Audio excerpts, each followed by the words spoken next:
राधे राधे भाई सभी को। विश्व में T20 वर्ल्ड कप खेला जा रहा है ना। 2 जून से T20 वर्ल्ड कप स्टार्ट होने जा रहा है। सभी लोग बेसब्री से इसका इंतजार कर रहे हैं। और इस बार का जो T20 वर्ल्ड कप है, इसके जो होस्ट हैं, इसके जो आयोजन करता है, ICC इसको आयोजित कराती है। लेकिन अब की बार जो इसको होस्ट कर रहे हैं वो है अमेरिका और वेस्ट इंडीज। टोटल 55 मैच होंगे, जिसमें से 39 वेस्ट इंडीज में खेले जाएंगे और 16 मैच अमेरिका में खेले जाएंगे। वेस्ट इंडीज में क्रिकेट खेला जाना स्वाभाविक सी बात है ना। वहाँ क्रेज भी है, वहाँ लोग समर्थन भी करते हैं, वहाँ लोग इसके बहुत ज़्यादा क्रेज भी है क्रिकेट का, इसलिए वहाँ खेला जाना कोई बड़ी बात नहीं। लेकिन अमेरिका में भी क्रिकेट खेला जा रहा है, ये बड़ा सवाल है, क्योंकि वहाँ की जनता क्रिकेट को ज़्यादा पसंद भी नहीं करती। इसकी जगह दूसरे जो स्पोर्ट हैं उनको ज़्यादा प्रमोट करते हैं। क्रिकेट का ज़्यादा प्रभाव भी नहीं देखने को मिलता है ना। तो आखिरकार अमेरिका में क्रिकेट के आयोजन होना कितनी बड़ी बात है और इसके क्या प्रभाव पड़ेंगे, कौन सी क्रिकेट बोर्ड को फ़ायदा है, कौन सी क्रिकेट बोर्ड को नुकसान है ना। तो इन सारी चीज़ों पर अपन बात करेंगे। लेकिन उससे पहले हमें ये समझना होगा कि भाई अमेरिका में क्रिकेट का इतिहास कितना पुराना है ना। जो लोग कहते हैं ना कि भाई क्रिकेट अमेरिका में तो खेला ही नहीं गया कभी, है ना, खेला ही नहीं जाता, बहुत पुराना, इतना आसान नहीं है वहाँ क्रिकेट खेलना, क्योंकि बाकी जो स्पोर्ट है बहुत ज़्यादा प्रमोट कराया गया है उनको, बहुत ज़्यादा उनका प्रभाव है, चाहे बेसबॉल हो, फुटबॉल हो, बास्केटबॉल हो, है ना, रग्बी हो, ये बहुत सारे खेल हैं जो वहाँ पर बहुत ज़्यादा प्रभाव में। लेकिन क्रिकेट आज हम वहाँ इतना प्रभावशाली नहीं देखते हैं, वहाँ खेला भी नहीं जाता, ज़्यादा लोग प्रमोट भी नहीं करते इस चीज़ को, है ना। लेकिन आज यदि T20 वर्ल्ड कप होता है तो आज हमारे सामने सवाल है कि भाई वहीं क्यों आयोजित किया जा रहा है। और यदि अमेरिका में क्रिकेट ये जो T20 वर्ल्ड कप हो जाएगा, उसके बाद क्रिकेट की इस दुनिया में क्या प्रभाव पड़ेगा, वो सारी चीज़ें हमको देखनी है। लेकिन उससे पहले हम थोड़ा ये जान लेते हैं कि अमेरिका का इतिहास क्या रहा है क्रिकेट को लेकर, है ना।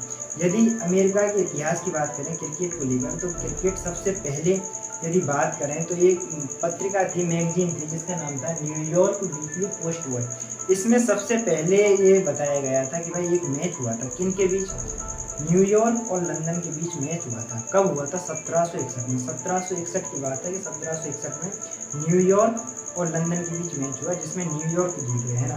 और जो लोग कहते हैं ना भाई अमेरिका में क्रिकेट का तो इतिहास ही नहीं रहा, वहाँ तो खेला ही नहीं जाता, वहाँ के लोगों द्वारा पसंद ही नहीं किया जाता, तो उनको ये फैक्ट पता होना चाहिए कि 1761 से वहाँ खेलते आ रहे हैं, है ना। इसके बाद एक और फैक्ट है कि वहाँ पे जो इनके जो फाउंडिंग फादर हैं अमेरिका के, कौन? Benjamin Franklin. ये जो क्रिकेट के नियम कानून होते हैं, उनकी रूल की जो पुस्तक होती है, उसको लेने के लिए लंदन गए थे। लंदन से अपने यहाँ अमेरिका में वो रूल बुक लेके आए। तो इससे पता लगता है कि कहीं ना कहीं वो लगाव था क्रिकेट के लिए लोगों के बीच में, ना। उसके बाद काफ़ी एक राइवलरी का भी नाम आता है, जो कनाडा, USA और इंग्लैंड के बीच हुई है राइवलरी, बहुत पुरानी है राइवलरी, ना। मतलब वो 1800 के समथिंग की राइवलरी है, वो उसके नाम आता है सामने। तो मतलब बहुत पुराना इतिहास रहा है। फिर उसके 200 वर्षों बाद तक लगभग क्रिकेट फला फूला, है ना, अमेरिका में। लेकिन एक घटना ऐसी हुई जिसकी वजह से पूरी जो क्रिकेट की दुनिया है अमेरिका की तहस नहस हो गई। वो है 1919 की प्रथम विश्व युद्ध के बाद एक नया खेल अमेरिका में प्रचलित हुआ। वो कौन सा था? वो था बेसबॉल, है ना। बेसबॉल एक नया खेल था, लोगों को बहुत ज़्यादा पसंद आने लगा। जो क्रिकेट को पसंद करने वाले लोग थे वो कहीं ना कहीं उनका माइंड सेट बेसबॉल की तरफ शिफ्ट हो गया, जिससे कि जो क्रिकेट की जो फैन बेस था वो कम हो गया और बेसबॉल का ज़्यादा बढ़ा। हद जब हुई, जैसे कि आज यदि हमें देश में क्रिकेट की बात करते हैं तो क्रिकेट को मतलब और गेमों की तुलना में बहुत बड़ा माना जाता है ना।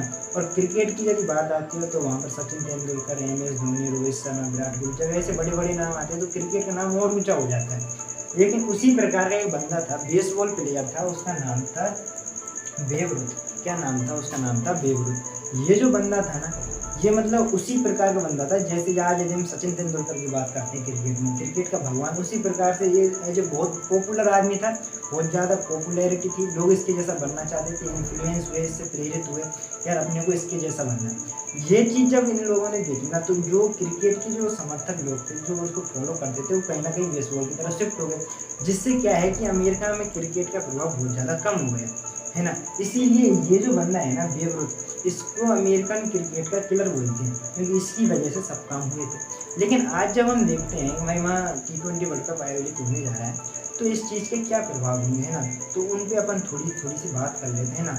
तो पहला पॉइंट है भाई वहाँ का, जो किसी भी गेम को सक्सेस होने के लिए वहाँ फैन बेस होना बहुत जरूरी है।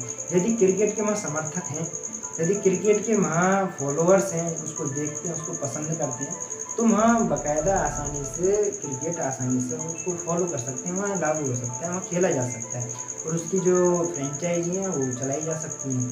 आज यदि अमेरिका की बात करें तो वहाँ 33 करोड़ की समथिंग जनसंख्या है। उस 33 करोड़ में लगभग 4.5 करोड़ जो हैं अप्रवासी लोग हैं, यानी बाहर से आए हुए लोग हैं। यूरोप से, कुछ वेस्ट इंडीज से, कुछ अफ्रीका से, है ना, कुछ ऑस्ट्रेलिया से, यहाँ से निकल कर लोग अमेरिका में जाकर बसने लगे। वेस्ट इंडीज हुआ, यूरोप हुआ, ऑस्ट्रेलिया हुआ, यहाँ के लोग तो क्रिकेट को ज़्यादा पसंद करते हैं, तो धीरे धीरे वहाँ फैन बेस बढ़ने लगा, क्रिकेट को पसंद करने वाले लोगों की संख्या बढ़ने लगी। यहाँ पे अमेरिका में हद जब हुई, जब जो साउथ एशिया का जो पार्ट है, जिसमें हम भारत, पाकिस्तान, श्रीलंका, बांग्लादेश इनकी बात करते हैं, जब इनका जो बहुत बड़ी संख्या में यहाँ से लोग निकल कर माइग्रेंट के रूप में, प्रवासी लोगों के रूप में अमेरिका में जाकर रहने लगे। क्योंकि यहाँ पर जो क्रिकेट का माहौल है ना बहुत ज़्यादा है, बाकी गेमों को इतनी तवज्जो नहीं दी जाती जितनी क्रिकेट को दी जाती है। तो धीरे धीरे जो अमेरिका में है क्रिकेट का प्रभाव बढ़ने लगता है, क्रिकेट के जो समर्थक हैं, फॉलोअर्स हैं, वो ज़्यादा बढ़ने लगते हैं। इसीलिए जब हम देखते हैं ना कि एक फैक्ट है कि 2000 ईस्वी के समथिंग, 2000 ईस्वी में लगभग 2000 ही क्रिकेटरों का रजिस्ट्रेशन हुआ था अमेरिका में। लेकिन बाद में 2020 में जब बहुत सारे साउथ एशिया से लोग वहाँ गए, तो आज वहाँ 2.5 लाख क्रिकेटरों का रजिस्ट्रेशन हो चुका है। तो ये एक बड़ी संख्या है, क्योंकि यहाँ के लोग बहुत ज़्यादा पसंद करते हैं इस चीज़ को, है ना। तो फैन बेस बहुत ज़्यादा ज़रूरी है किसी भी गेम को सफल होने के लिए। और आज यदि मैच होगा वहाँ पर, तो वहाँ की जो टीमें हैं, जो प्रमुख टीमें, चाहे भारत की हो, चाहे पाकिस्तान की हो, ऑस्ट्रेलिया की हो, वेस्ट इंडीज़ को, तो उनको समर्थन की आवश्यकता है और वो समर्थन पूरी तरीके से मिलेगा। 9 जून को भारत पाकिस्तान का मैच है, वो मैच बहुत ज़्यादा प्रभावशाली है ना, वो बहुत ज़्यादा इम्पैक्ट डालेगा इस चीज़ पे, क्योंकि वहाँ भारत के लोग भी, पाकिस्तान के लोग भी, काफ़ी लोग अमेरिका में रहते हैं, तो फैन बेस बहुत तगड़ा है ना, माहौल तगड़ा रहेगा, मैच ज़रूर देखेंगे अपन, है ना। अब यदि मैं बात करूं भाई और क्या चीज़ है, तो नंबर दूसरी चीज़ है भाई अमेरिका का स्पोर्ट मार्केट, है ना।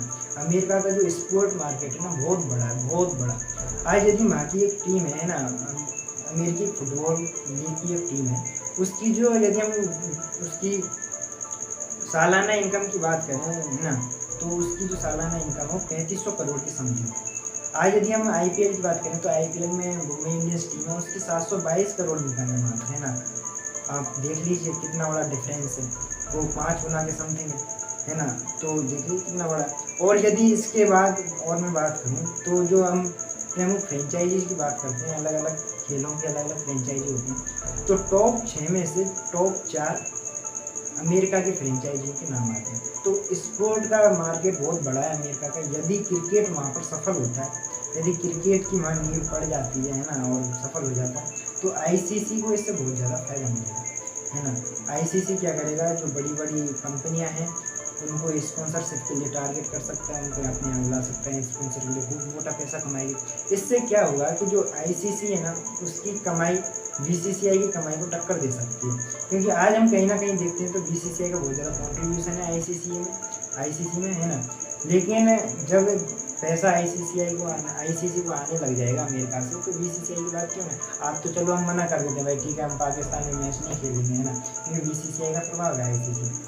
लेकिन तब शायद मुझे लगता है कहीं ना कहीं ये चीज़ें हमको इफेक्ट करेंगी। बात है आपकी समझ में। अच्छा, इसके बाद यदि हम बात करें, तो जो तीसरी बात है भाई अमेरिका की अर्थव्यवस्था, है ना। सबसे बड़ी इकोनॉमी है ना, विश्व की सबसे बड़ी इकोनॉमी है अमेरिका, उसके बाद चीन है, फिर जर्मनी है, जापान है, भारत विश्व की सबसे 5वीं सबसे बड़ी इकोनॉमी, है ना। तो कहीं ना कहीं इकोनॉमी बहुत ज़्यादा इफेक्ट करेगी, है ना। वहाँ पैसा है खूब सारा, तो वहाँ जब क्रिकेट होगा तो ज़्यादा से ज़्यादा लोग इसको अपनाएंगे, है ना, ज़्यादा से ज़्यादा लोग इससे जुड़ेंगे, तो वहाँ पैसा भी आसानी से कमाया जा सकता है। नंबर 4 चीज़ है भाई ओलंपिक खेलों में क्रिकेट का जुड़ना। ओलंपिक खेलों में क्रिकेट आ गया, और अमेरिका में 2028 के जो ओलंपिक हैं वो आयोजित होने वाले हैं। यदि अमेरिका इन 16 जो लीग मैच होंगे, यदि इनको कराने में सफल हो जाता है ना, तो ये श्योर हो जाएगा कि भाई जो ओलंपिक में जो मैच होंगे ना, उनको भी कराने में सक्सेस मिल जाएगी, इसको अमेरिका को। इसलिए उसने पहले T20 जो वर्ल्ड कप है इसको अपने यहाँ आयोजित करवाया। ताकि पता लग जाए क्या क्या प्रॉब्लम आती है ना, बात आई आपके समझ में। अच्छा, यदि अमेरिका में क्रिकेट आयोजित हुआ तो इससे फ़र्क क्या पड़ेगा। आज यदि हम बात करें तो क्रिकेट लगभग 103 देशों में खेला जाता है ना। उसके अलावा यदि फुटबॉल की बात करें 206 देशों में। सबसे ज़्यादा खेला जाने वाला जो स्पोर्ट है वो है टेबल टेनिस, उसके बाद वॉलीबॉल, बेसबॉल, फुटबॉल, है ना। क्रिकेट तो मात्र 103 देशों में खेला जाता है। अब आप देख लीजिए कितना बड़ा। यदि क्रिकेट और अमेरिका में सक्सेस होता है तो और भी देश हैं इसको एडमायर करेंगे, इसको प्रमोट करेंगे। तो ओवरऑल कहने की बात यह है, जो क्रिकेट जो गेम है ये बहुत ज़्यादा अब आगे बढ़ने वाला है, क्योंकि अमेरिका इसके जद में आ चुका है। बात आई है समझ में, है ना। और क्या चीज़ें, बहुत सारी चीज़ें हैं। जैसे कि मैं यदि बात करूँ ओलंपिक खेलों में, है ना, धीरे धीरे अपन देखेंगे जो अमेरिका की टीम है, हालांकि अमेरिका की टीम का पिछले सालों से कुछ खास इतिहास रहा नहीं है, लेकिन 2004 में अमेरिका की जो क्रिकेट टीम थी उसको बाकायदा नेशनल टीम का दर्जा मिल जाता है। आईसीसी ने उसको मान्यता दे दी, भाई ठीक है तुम अंतर्राष्ट्रीय मैच खेल सकते हो। जैसे ये मान्यता थी 2004 में, तो 2020 में उन्होंने अपने यहाँ फ्रेंचाइजी चलाई है ना, फ्रेंचाइजी उन्होंने आयोजित की, जिसमें जो बड़े बड़े क्रिकेट थे, चाहे वो आंद्रे रसेल हो, क्विंटन डिकॉक हो, मैथ्यू वेड, है ना, ये बड़े बड़े क्रिकेटर वहाँ गए, उन्होंने वहाँ खेला। तो जब बड़े बड़े क्रिकेटर जाते हैं तो कहीं ना कहीं लोग इंस्पायर होते हैं, भाई ठीक है हाँ ये आए हैं, देखो ये भी एक अच्छा गेम है, इसको भी खेलना चाहिए। तो कहीं ना कहीं क्रिकेट को प्रमोट किया गया, है ना। आगे इससे फ़ायदा क्या होगा, इससे भाई अमेरिका की जो टीम है ना उसको फ़ायदा होगा, इससे वहाँ पर सपोर्टरों की और संख्या बढ़ेगी, इससे खेल को और ज़्यादा बढ़ाया जा सकता है, इसको और ज़्यादा पैसा मिलेगा, है ना। तो ओवरऑल कहने की बात यही है कि इसमें जो सबसे ज़्यादा फ़ायदा होगा वो किसका होगा, वो क्रिकेट का होगा, है ना। और खेल का हमेशा फ़ायदा होना ही चाहिए, चाहे किसी तरीके से बने। आज के लिए इतना ही, हाँ धन्यवाद।